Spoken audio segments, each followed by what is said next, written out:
Here we are again to talk some more Kung Fu, sir. Always talking. More conversations about Kung Fu. I'm excited because this one kind of picks up where our last conversation went off. But before we do that, we need to introduce ourselves. My name is Randel Davis. I'm Owen Schelling. And you have a little school in Boulder known as? Boulder Internal Arts. Which has a great blog spot, which has a great Instagram, Yeah. which has a great Facebook page. Mm-hmm. And I think you've even got like a little tiny YouTube page. You got a couple videos up. Yeah. So yeah, you can get a hold of from about 1,000 years ago. We were younger men. I can tell you that much. That is for sure. My name is Randel Davis, head coach at Red Force Chinese Boxing. You can find me on Instagram, YouTube, Facebook, all the stuff. And I'm starting up next month, which is April and May, down at 5280 Shaolin. I will be teaching every Saturday from 1 to 4 p.m. I hope to see you guys down there. Look up Denver Shaolin and Tai Chi or 5280 Shaolin and look for the portal to sign up. And if you got some friends in Colorado, send them my way. I'd love to meet them. If they know Wing Chun, great. I'll show them something different. If they don't know martial arts at all and they've always wanted to check something out, I'll be able to give them a solid foundation in Wing Chun Kung Fu. Mm-hmm. You can also find us, Kung Fu Conversations, at gmail.com, kungfuconversations@gmail.com. We have an Instagram account. We have a Facebook account. We have a YouTube. We have a Fourth Door account, Fourth Wall, and you can find that a link for that on our Instagram and our YouTube, where you can pick up some awesome t-shirts. Yep. You can pick up a sweet old trucker's hat. And then there's some great posters of some of the great artwork that our friend Spencer Nutella has produced for us. And thank you, Spencer. Thank you, Spencer. You can also find us at Buy Me a Coffee at Kung Fu Con Pod. Excuse me, I get choked up and emotional when I say that. That's Kung Fu Con Pod at Buy Me a Coffee. And here we are. And here we go. Here we go. So our last conversation that we had, Owen, talked about, do we really need the forms? Right? Yeah. So something that I've noticed, and I'm going to pick on the world of Xingyi to start off with. And then I'm going to bring it over to Wing Chun because I know much more about Wing Chun than I do Xingyi. I'm lucky to be a student of yours in the Xingyi. I've noticed that a lot of schools that do Xingyi, how do I say this? They're two-man practice, like they're entry drills. Maybe they have a hand combination, a little bit like what we would refer to as sanpada. You know, whatever their two-man sets are, whatever their practice of the expression of Xingyi as a martial art or even a self-defense methodology, you know, like countering some joint locks or things like that. Sometimes I've seen it where they're really good at the forms and they express all of the principles that make up the forms. But when they do their martial practices, it goes to shit. They lose everything. All those pearls of principles that they've stacked up and worked their butts off to produce in the kata or the form or the talu, whatever you want to call it. And then when they get into the practice with the partners, it all goes out the window. Yeah. And I'm like, what are you guys doing?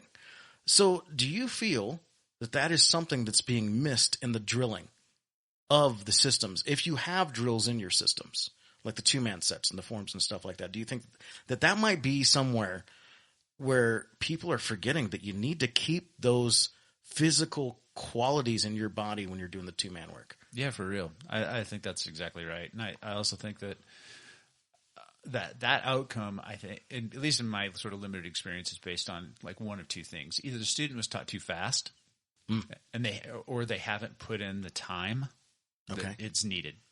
You know, they just simply haven't. They learned a bunch of stuff, and then they're like, yeah, I'm just going to go out and start practicing this. And they just start doing the drills, or they just start sparring, or whatever. And you know those if the drilling itself is a skill.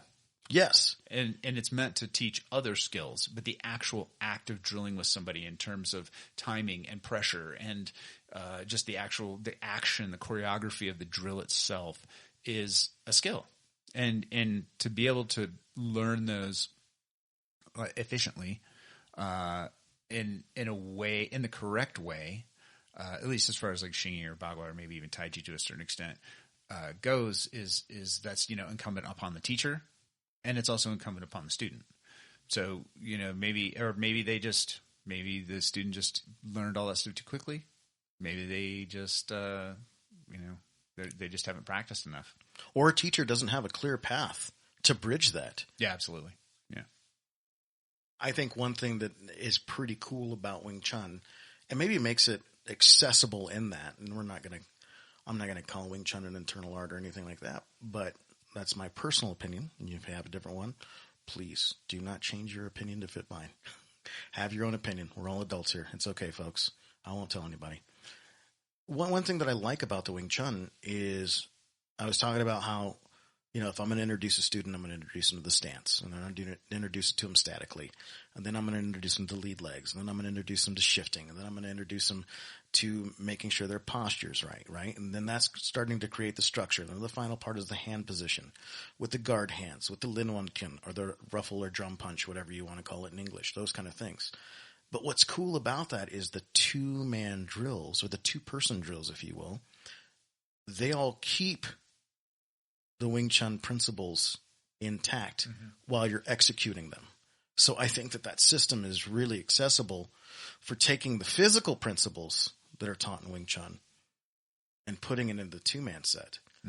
And I really like that. I was listening to our friend Rosa May. She was on the Kung Fu Crew recently, and excellent interview over there. Shout out to Kung Fu Crew. Yeah, hey Kung Fu Crew. And Rosa May. I miss you, girl. And Rosa May. We got to pick on you soon. She was our first guest. Go back and listen to that one if you haven't listened to it. It was a good interview. It was a great interview. And Rosa talks about that with her Wuxing Tongbei. She's like, listen, our practice, our physical body skill method is our entry drills, is our partner work, is our, she's like, it might be two moves and they might even be in place, but that's our whole form. That is a whole form right there. And that is a two-man set. And that is, a two-person set. And that is an entry. And that is an attack. And so it's interesting because just as many different styles of kata and form understanding through whatever specific system you're training, there's also just as many different ways to train drills. Yeah. And express whatever system it is that you're training. I mean, it would be fascinating to show like a Western wrestler, like somebody that does high school Greco-Roman or something like that, even in high school, and show them some of the belt drills that are in Shuai Jiao, and just ask them, what kind of martial arts do you think this is? Sure. Forget the, the practical usage and application of building power for throwing and martial ability, but just looking at somebody doing those drills and trying to have a poor kid that, maybe have never seen anything like that look so foreign. What do you think martial arts that plugs into? And how many of them would actually say a grappling system? Right. And actually tie it back into their own previous work. Sure. I mean, I think that, to go back to what we were talking about in terms of the two-person drilling, or in your example, like the solo person drilling, or drilling with a some sort of tool or a prop or something. I think that a lot of two-person drills, they, at least in my experience, a lot of people have sort of lost the context. It's like, well, why was this drill invented? Or what specifically are we supposed to be learning? Because each drill is designed to teach a skill. Or better yet, if you have a good drill, you can use it to teach multiple skills. Absolutely. Right? So then you only have to have one drill, and you can learn a lot of different skill sets around that. And whether that may be distance, it may be timing, it may be power, it may be position. I mean, there's so many things that can come out of a single drill. And each one of those things needs to have its time in the sun in terms of your practice. Ooh, yeah. As far as pinpointing it, you're like, yeah, look at what this is teaching you. Yeah. Yeah. I mean, and it's even along those same lines, it's like, well, maybe we'll just take this drill. Maybe it's for, Xingyi Bangchuan. You take a Bangchuan drill and you're like, okay, so this drill, I can use it to train power. I can use it to train distance. I can use it to train timing. I can, so you can start to take those drills and make permutations of them. And it's a single drill, but you can use it for a lot of different things. Sure. And the further I get in my coming up on year 30 of doing Kung Fu, the the further I get down the road, the more I appreciate those drills, those sort of larger contextual drills, because they really, really help. You can just take a single drill, and once you get the choreography, then it becomes fun, because you can really work on individual skills. It's like, hey, let's just take a couple of weeks. We're going to practice the shit out of this drill. Yep. But we're just going to focus on this, or we're just going to focus on the timing or the tempo or the hand placement or the arrival or the idea behind what's next. Like, what does it set up? Oh, that's a great one. There's tons and tons. The transitional and tons. quality of that drill. You betcha. Loads of conceptual things that can come out of that style of drilling. For me, at least in Wing Chun, and it's so funny too, because now we're going to talk about preference and the two different hats we wear. As a practitioner, one of my least favorite drills is Pak Punch.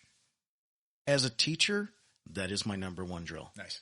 Because it doesn't matter if you've been with me for day one or 5 to 10 years down the road. I can point something out to that drill and be like, look, it's over here. I was like, what? That's crazy. I didn't realize that was actually in a form. Mm-hmm. And I'm like, look, this is this over here. This is a concept of this. This is this timing. And so I've got that drill where it is my, one of my first drills that I teach, but I've got it stacked and layered. Mm-hmm. And, I can teach it to at least probably not some grandmaster or high level master, but somebody that's intermediate to a good like C+ to B- level of Wing Chun. Mm-hmm. I can show them some other things to an intermediate practitioner. And I really feel like even somebody on that scale could be like, oh, that's a good way to look at that. I've never really looked at that. Or even a rookie. Okay, here's the two things. And again, remember, we were talking about this. As a rookie, I don't need to overload you. You're only going to be able to handle and juggle so many principles, so many concepts at once. Yeah. And so as a rookie, I might teach you one or two things.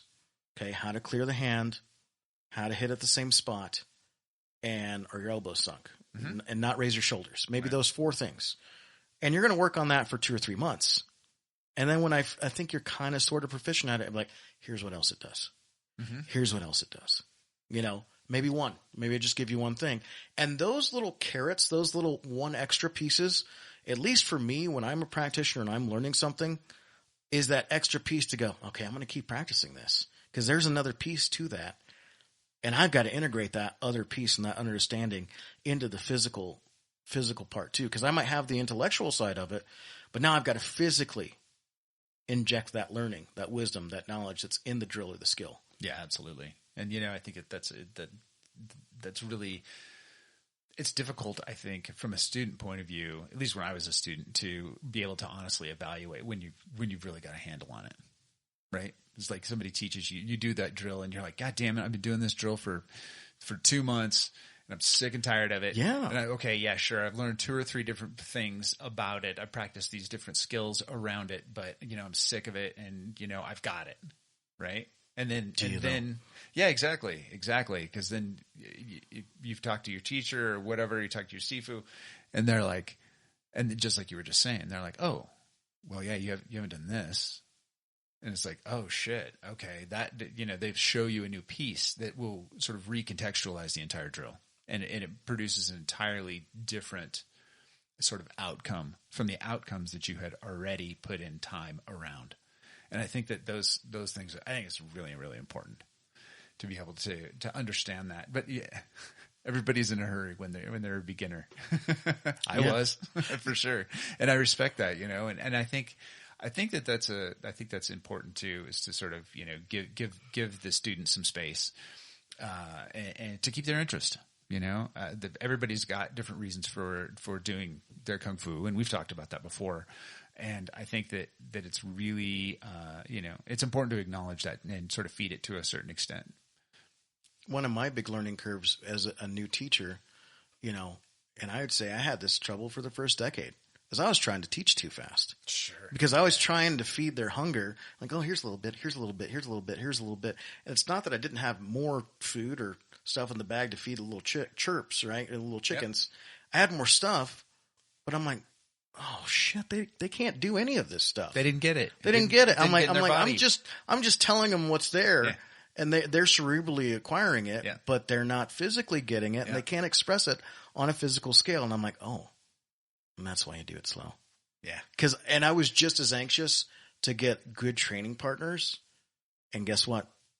You don't get good training partners that way. Yeah. Right. You're going to have to find ways, if you're isolated as a rookie Kung Fu practitioner, whatever your skill is, and you're trying to teach people, you might not have somebody that you can train with. You're going to have to come up with ways to keep your stuff sharp that you might not be able to do with your rookie students. Mm-hmm. Yeah. That's a whole different. That's a whole different show. I was going to say we're going to save that one for later. Yeah, because wow, and I think it's tough to practice in isolation that way. Go through long periods where you're not really you don't have any contact. You just don't have anybody to train with, and I think that's really critical to developing those types of skills, like person to person contact skills. And I think that type of training is very valuable. Now, if you've gone through that type of training in the past and you don't currently have that training, well, at least you have the benefit of hindsight. You have the benefit of understanding the value behind it. But I think that there's a lot of martial arts teachers, especially I find this a lot in the Tai Chi community, who they're just training the forms. And even if they're not just training the forms, they're training the forms, maybe they're training the skills too, like the gongs and the pieces. Sure. And so they're students. You see them and they're like, oh, okay, yeah, the pieces look correct and things look like they're moving the way they should, and they are. But the problem becomes then, okay, yeah, as soon as you start to, do any kind of drilling or any kind of pushing hands, any entries, any kind of two-person work, and once again, we're back to the beginning, right? It falls apart. Like they may have the skills in their body, but when you put that skill into an environment where there's some sort of another person to push against that, it comes up short. And that happens. That happens a lot, especially with the Tai Chi people. And doubling it up, just like you said, there has to be a bridge from taking it from the form practice and integrating all those skills from the forms to the drilling practice, and integrating it there. And I think that's so important. And the older I get, the more I realize as a teacher how important that bridge is, and that bridge is clear, that bridge is concise, and it's expressed to the student in a way that they can understand and verbalize. That there's a methodology behind it that everybody understands. And that is something, like I didn't have early on in my martial arts universe. It was like, here's the form, go spar. Here's the form, go spar. Sure. And I mean, it ends up basically, it creates a lot of, I won't say it's not positive outcomes. Confusion and bloody noses? Well, yeah, I was going to say, it creates a lot of injury to start with, because I got injured a lot trying to learn how to use it. And then the other problem is like a lot of the applications are kind of remedial, because there's no progressive drilling around how to use it. And I think that understanding the progressive drilling, thank you, Tim Cartmel, thank you, Loda Show, thank you, Marcus Brinkman, thank you, Matt Autry. Those were my teachers. Those guys really, really showed me just an invaluable methodology around how to do that and how to structure those practices. Because without those guys, I for sure wouldn't be where I am today. And I find that is a gift that just keeps on giving, regardless of, what I'm learning or how I'm learning, to be able to deconstruct something and to be able to understand the applications, be able to put those into some kind of progressive drill, whether that's a push hands drill or it's just a two-person drill or whatever, and then be able to ramp it up and be able to make it more effective, and then be able to extrapolate that and take it beyond, like into a sparring environment, if necessary.